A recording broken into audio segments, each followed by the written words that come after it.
We like our work, but we're kind of sick of death denial, and we're more interested in life affirmation.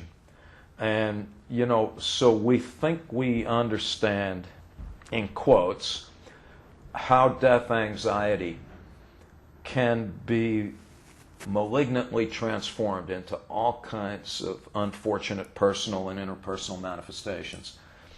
And now, in the few Alzheimer's-free years, or maybe weeks that we have left, we're like, okay, we're going to die. Yes, that's a fact. How do we kind of aikido that into psychological growth and well-being?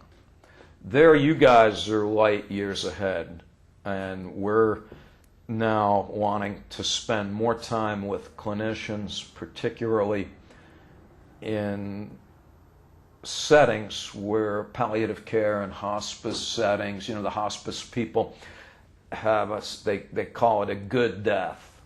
And I, as kind of an asshole of sorts, used to mock my wife when she would talk about a good death. 30 years ago, I was like, fuck that. I don't want to die. I don't know. Good death is a contradiction in terms, but when you see it, you know it. I saw my parents die good deaths. And I like also the Erik Erikson dude when he says at the end of the 8 Stages of Man, when children will have the faith to live when their parents have the courage to die. And I think that and so what we want to do is to learn more about what it means to come to terms with one's mortality, and to see if we can package that, not to be silly, not like laundry detergent, but yeah, we think that's an important direction. Not going to banish death anxiety, nor ought we, because I like the people. I've been reading the Niebuhr dude lately, and I think he's profound. But a lot of these folks point out, and again, I think that they're right, is that it's precisely because we're finite that life is so sweet. And that I need to remind myself that it is because we die that makes us most noble as well as most despicable. And I don't think it could be otherwise. I know that, that it's the,